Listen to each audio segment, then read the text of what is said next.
Hello and welcome to DFS Coach Talk. Today is Monday, June the 28th, and I am here with my partner in crime, Mr. Andrew Hansen, to discuss Game 5 of the Clippers and Suns. How are you doing, Mr. Hansen? I'm doing well. I like this NBA switching conferences every night. Unfortunately, it's going to end soon. We're only going to have the NBA Finals I every know. couple nights. But while we can, I like the alternating back and forth. We had some strong GPPs last night with Milwaukee and Atlanta. And tonight we get to go for the whole shebang and try to take it all down. Game 5, this is big. The big question for me is, will the Clippers come out and really compete? Or are they kind of just mentally going to check out now that they're going back on the road? They don't have Kawhi. They've got to win 3 in a row against a tough Phoenix team. So I'm leaning towards favoring Phoenix. But what's your take on this one? No, I agree with you. I think their spirit has to be a little broken here, and they know they don't have their best player. The Suns are tough, and now they're healthy. They've got literally everybody back. And I'm sure that they're feeling, a bit overwhelmed. So this comes into play because, as we know, with these showdown slates, you have to game script even more so than we normally do. So if we think Phoenix is going to handle them somewhat comfortably, enough where the bench is going to get in for both sides, then that throws in a whole new monkey wrench into the works here. So, I guess before we even dive into this game, a couple of things I wanted to say. First of all, big shout out again to Brett Trimble, who's now a Dallas Texan. He's down here with us. Going to get that guy a cowboy hat for sure. But it's awesome because we have OBS up and fixed, and we can actually see each other and react to each other. We were having all kinds of trouble with it before, so we're fine tuning it. Let us know what you think about it. Give us some comments in YouTube. We should have a crisper audio, crisper video, and we're trying to just continue to upgrade for our viewers who watched Andrew and I, some of them 2.5 years ago, on just little tiny. We've come a long way. Let's put it that way. Yes, indeed. The thing is, technology is undefeated, sort of like Father Time. It is. But you can compete with it if you have guys on your side like Brett. Yes, because you and I, no, we would be No, we defeated. focus on the hoops. We're focusing on DFS here, not technology. You better believe it. Point and click. That's about as far as we go. But in fact, if you're watching on YouTube right now, take a second, hit that thumbs up, smash that subscribe button. We're inching super closer to a big goal. We're really excited about this. We're definitely going to get it this week. So let's start off Monday by smashing that subscribe button, and while you're at it, hit the little alert button up in the upper corner so that every time a podcast posts, you're going to get it, and you're going to know that it's there, and you can listen in. We've got NBA podcasts every day. There's basketball here till the end of the NBA season, which is not that far off now that we're almost to the finals. Then we have some fun stuff coming this summer, Andrew. Obviously, we're going to do some baseball pods with baseball taking the main run here for a couple of weeks. But then the Olympics start, and we had a great run in the Olympic Games and the games that they played in the 2 years off with in between the FIBA. Olympics. What are the World Games or whatever they were? FIBA, yeah. So we're going to be diving on that for the NBA. And did you see the 12-man roster for the Olympics? I did not see. I heard a couple announcements of guys added, but I haven't looked at the full roster. Oh, we're stacked, man. I mean, I was a little surprised Curry didn't play. Harden had to back out, but we're so loaded. Dame, and on down the line. I mean, we just have an absolutely fantastic team, and Kevin Durant's playing, so it's going to be fun. And doing the DFS in the Olympics is really fun because you get to know all the international teams, and then you've got all those guys like Luka and everybody else playing for their country. So can't wait for that. And then before you know it, it's Mr. Andrew Hansen time because the NFL is going to be here. It's going to be fantastic. We have our hands full. All right, game scripting this game. I think we both favor the Suns in this game. My question to you, and if you can break it down for us a little bit on the scripting, do you think the fact that Phoenix, we believe, will handle this game, is it going to affect the rotation, and are you going to go to any of the bench guys, assuming they're going to get 20 minutes maybe off the bench? Well, here's the thing. I think even if Phoenix is up 10 or 12 points in the fourth quarter, I think Ty Lue will keep his guys out there for heavy minutes. Okay. And I know you're going to break down the Clippers side, but their starters played big minutes in the last game, and I could see maybe the last couple of minutes, if they're down by 16 or 18, that he takes them out, and the younger guys get a couple minutes. But I just think that he's going to let those guys run.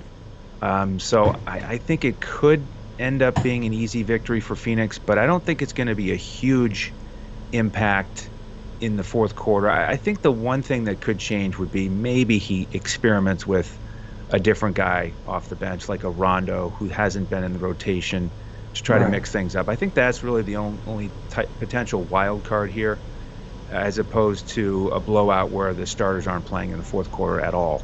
Yeah, I mean, that's...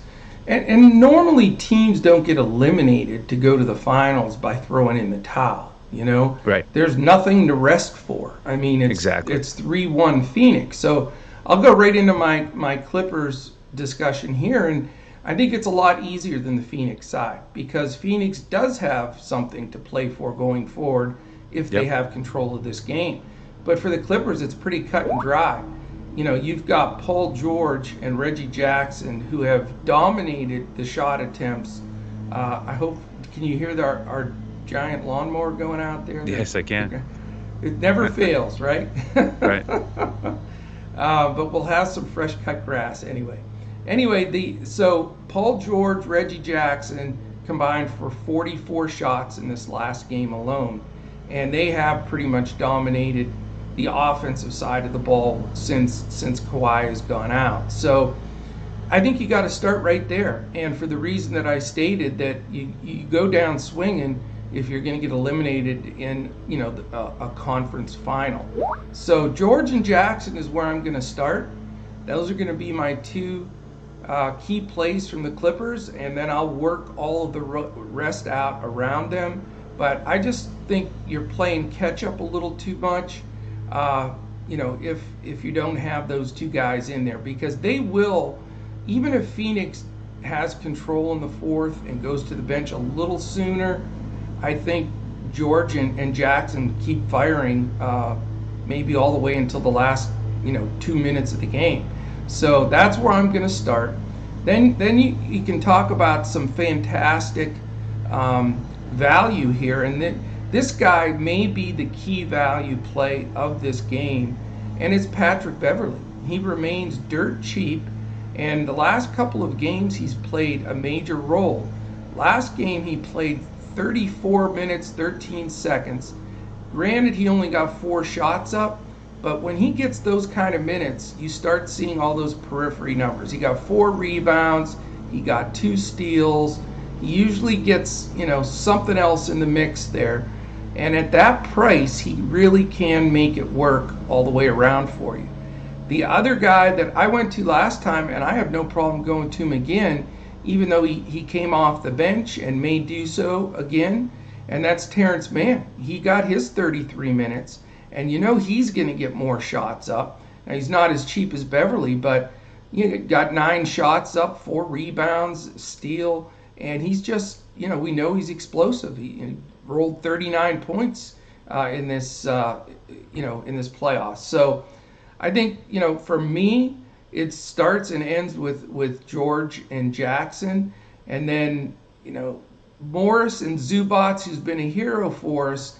They certainly have to be discussed, especially Zubats. He played more minutes, Andrew, in this game than he's ever played in his career in any NBA basketball game. Did you know that? Yeah, I did hear that. Yes, almost 40 minutes, which here's a guy that couldn't get off the bench just in the last series. So, that's the big question. Do you go back to Zubats? I think you got to certainly consider it.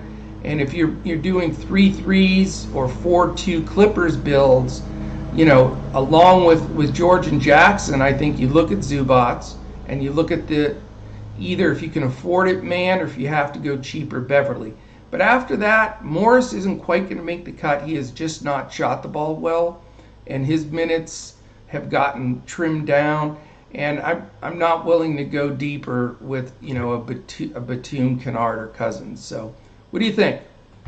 Yeah, I'm pretty similar there. Love the volume for Reggie Jackson and Paul George. And you mentioned the 44 shots. They only made 13. Mm-hmm. So they shot extremely poorly. Reggie 2 for 9. Paul George 1 for 9 on threes. You figure that's going to improve. Yes. Zubats, those minutes, you love the balance, the rebounds. It's amazing these guys, these two bigs, how strong they've been in this series and how they don't foul out. I know. It's almost like a respect and a ultra conservative, make sure you don't foul to stay out there. They both have done a very good job of that. They have. Let me make one comment on Zubats, because I think you just made a reason why he's probably going to make my lineup. When he gets in there, he knows throughout this season that he's going to get short spurts of run. So when guys are trying to get more minutes and they're only getting 15 or 18 like he normally was getting, they try to do too much too fast, and they foul, and it's just they're not playing the regular game. I think now that this series has gone to where he's a key component for them, he's playing smarter basketball. He's not just trying to block every shot. He's getting position. So I think you hit the nail on the head there. It's like a different mindset now that he's getting out there to start the game and getting the bigger minutes. Yeah, great point. So, he's right in that mid-tier where he's a little less expensive than the stars, but he's a way more expensive than if you go to a value guy like Mann or Pat Beverly. And that's really changed a lot. Yep. And then the other forwards are a little risky. The upside doesn't seem to be quite there as much with Morris and Batum with the minutes and the shots. Maybe Morris is a little bit healthier and he plays better. It's possible. Batum seems to be a little bit capped in his minutes lately. So, it's tougher for him. He kind of have to shoot almost perfect from the field and get a couple stocks to pay off the price.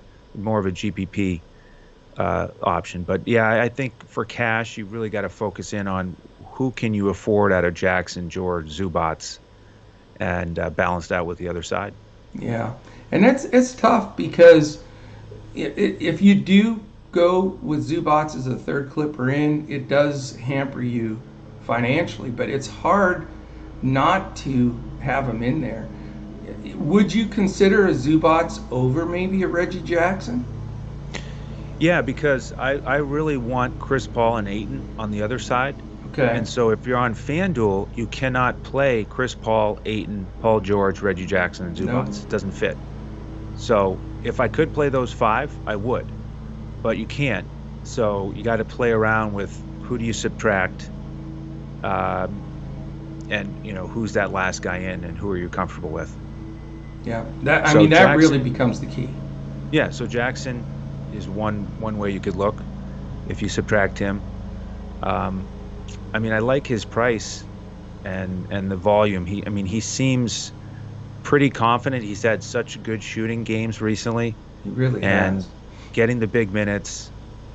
He's almost leading the offense as much and with as much aggression as Paul George. Yeah. So he's really taking advantage of that opportunity. He has. And, Dawson and I were watching that game and talking about it, and we were thinking, man, here's a guy in Reggie Jackson now that's playing maybe the key role for that team in a conference final. And we were thinking, those years he spent in Oklahoma City where he came off the bench just to give Westbrook a little bit of a spell, Right. So he wasn't a key guy there. Then he went up to Detroit with Drummond and company and got a little bit bigger role. But it's at this point in his career, it's interesting that this is sort of the highest peak I think that he's gotten as far as his level of play, because people forget when the playoffs rolled around, he was coming off the bench sometimes because they were rolling with Pat Bev at point and just playing some different lineups. And there was a couple of games there where it didn't look like he was going to get many minutes at all, and here he is. Boom, he's the guy putting up the most shots for the Clippers. But it changes, series to series. Yes, it does. Yeah, he's really set himself up for that next big contract. Yeah, no doubt. Somebody will pay it. That's for sure. All right, you ready to move on to the Suns? Yes, sir. All right, before we do, real quickly here, let's just give you a quick plug for DFS Coach Talk here. We would love to have you. We had a blast this weekend. We do a weekly team meeting with all of our members, and just it was terrific to see how many people jumped in, just sharing strategy, contest selection, bankroll management, all the things to be successful long-term in DFS. And that's what we're all about. I mean, we're called Coach Talk for a reason. We really enjoy spending that time with our members, all getting on the same page. And, the goal for anybody playing, or it should be in DFS, is long-term sustainability of growing your bankroll. Obviously when you approach it to putting everything you've got and going all in, trying to hit the milli maker or whatever it is pretty darn tough, almost impossible. So come with us at Coach Talk. Check us out. Check out our process. You can get as little as a 3-day pass for $10. We also have extended, as you can see scrolling across the bottom of the screen, 2 things. One is if you sign up at betus.com.pa and use the promo code CoachTalk, deposit for the first time with BetUS a $149 amount, then you get 2 months free with Coach Talk.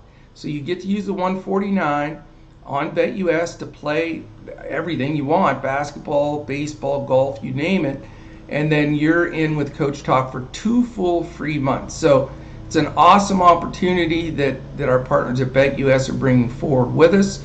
And then the other option, if you're interested in not doing BetUS and you want a little bit longer run with us, we are offering still, because it's still the NBA playoffs, a 2-month deal where for $111, which is a big savings off our regular monthly cost, for $111 you get 2 months for Coach Talk. So that will go from the day that you sign up, even though it will be after basketball, we're honoring the full 2 month for $111. So dfscoachtalk.com. If you have any questions, you can tweet us on Twitter, obviously, at DFS Coach Talk. If you want to catch Andrew directly, he's at Language Olympic, and I am at Joe. What am I at? Joe Sarvadi. Joe Sarvadi. JoeSarvadi. That's nice. I can't even tweet myself, so there you go.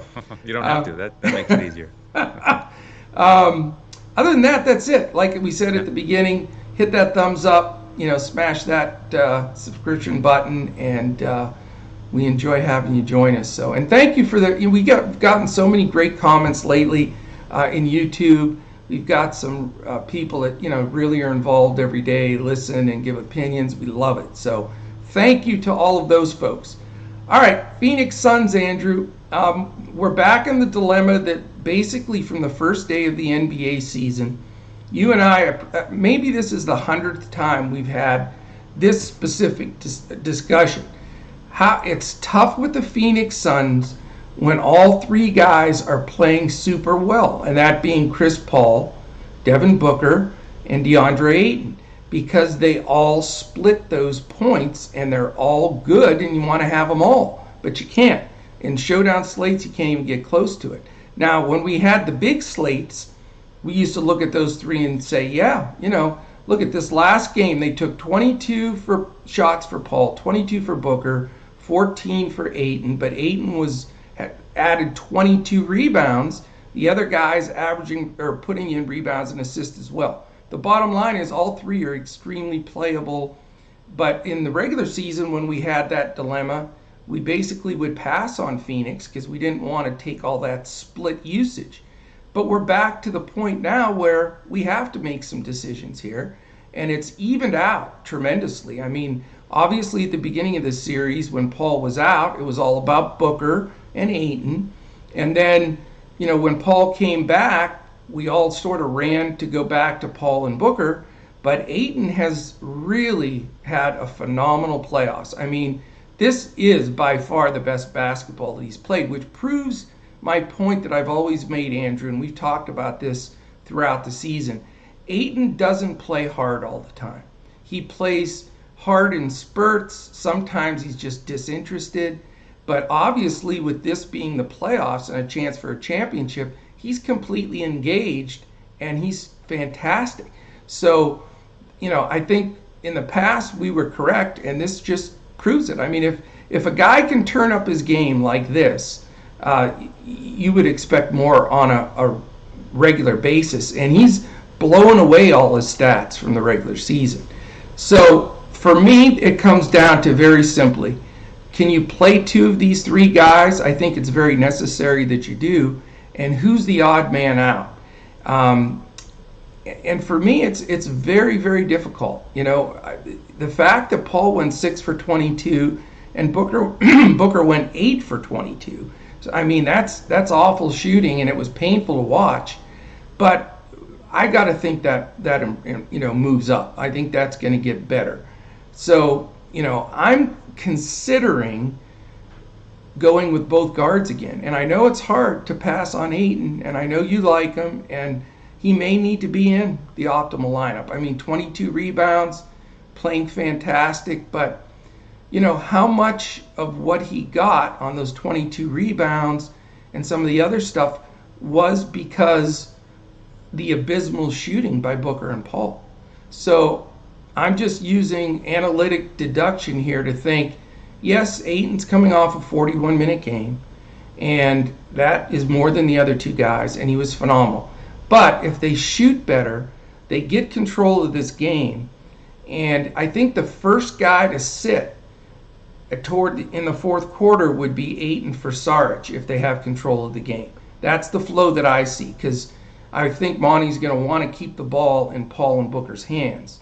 So a lot of criteria goes into this and a lot of thinking, and I've been working on this last night and today, and it is a brutally tough decision. But I know you're not going to agree with me, Andrew, but for multiple reasons, a couple that I just described, it might be Ayton as the odd guy out for me, as difficult as that is to say. And then as far as any value here, Mikal Bridges is always going to get monster minutes, and he had a really good game. He only took 6 shots, but the ancillary numbers were outstanding. 13 rebounds, 3 assists, and 2 blocks. So certainly a place you can go for value there. His minutes are so locked in, it's not even funny. If you want to take, there's 2 guys you can take an outside shot at here if you're really trying to go a little more stars and scrubsy, and that's Cam Payne and Cameron Johnson. They both got in 19 and 17 minutes respectively. I would expect similar unless they get a little extra run at the end if Phoenix is in control, which makes them tempting. I'm not going to go Nate or Saric. I know some people were trying to dabble with those guys, but 5-6 minutes isn't going to quite cut it. So for me, it looks like a Booker Paul scenario, and then trying to squeeze in a little value here somewhere. So what do you think? Yeah, for me, I think you need Ayton, and I want to pair him up with Paul. I think the thing that stood out for me the most in the last game is how many times Chris Paul and Ayton ran that pick and roll at the top of the key. Right.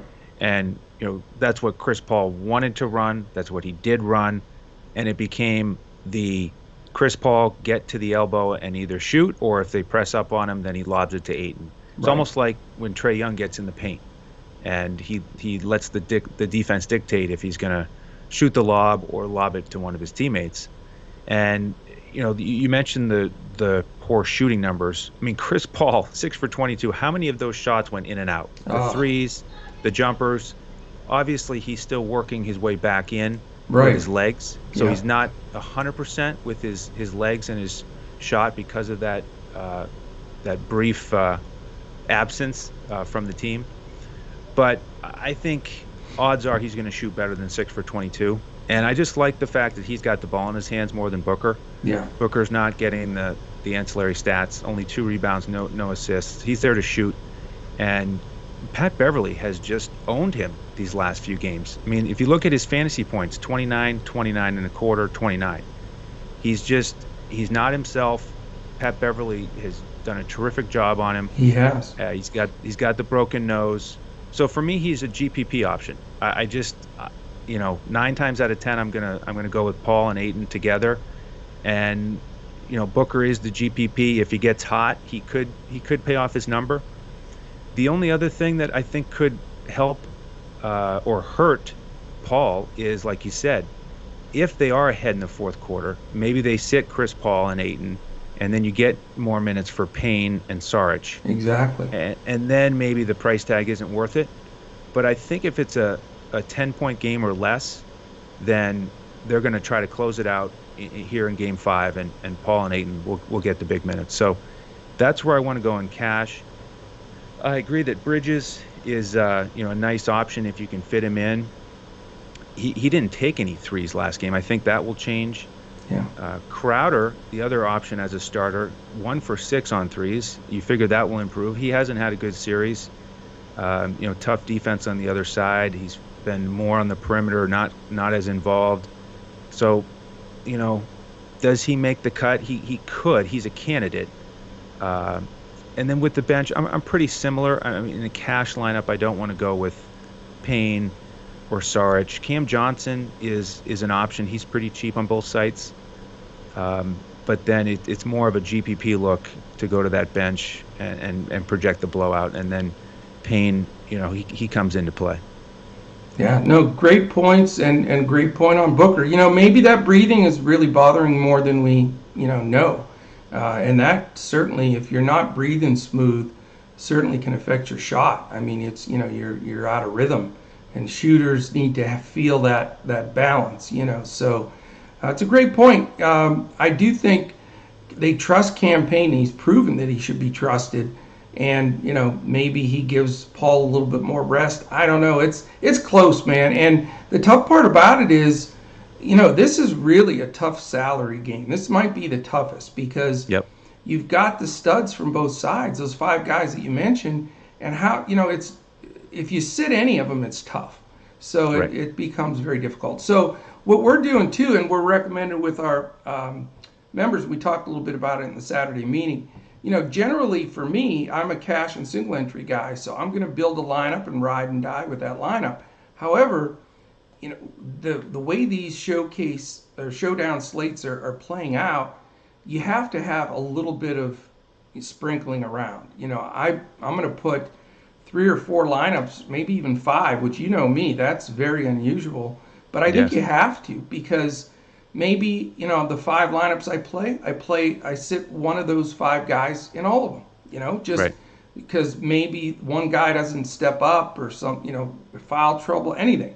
So, that would be my only recommendation. I usually don't give is, give yourself a few chances in a couple different builds, and then, take it from there. Absolutely. And then, of course, on DraftKings, you've got the variable of who you put at the top. You can go cheaper, get more studs, or you start with one of the studs you feel good about, and then you'll have to go with a couple value plays. But it's fun to have the different strategies on both sites, and we'll keep building the core lineups and the full lineups for the members to try to attack each one. Absolutely. Well, fantastic. This is going to be a fun one tonight. It's been a great playoffs, and we hope we're just going to get out there and smash it. We're excited about it, and certainly starting off a new week. We'll have NBA all week here. We still got this week of those single game conference finals until people start getting eliminated.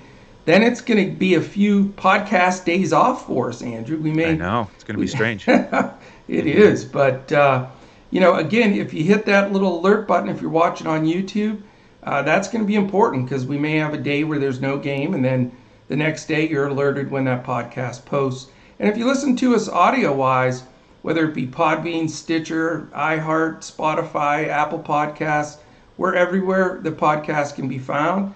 We also have a drawing coming up in 3 days where we're going to give away a 1-week membership, full access to Coach Talk for anybody that puts 5 stars and a quick comment on any of those podcast venues that we mentioned. So take advantage of that, and Mr. Stanton will have that announcement here in 3 days. So should be great. All right, anything to close with, Andrew? Good luck tonight, everybody. Absolutely. Appreciate you joining us, and give us some comments on YouTube. Let us know what you think of sort of the new dynamic of our podcast, and we'd love to hear what you think. So have a great one. Let's crush it and get some takedowns for sure. And we'll certainly be back again tomorrow when we look to crush it in NBA DFS.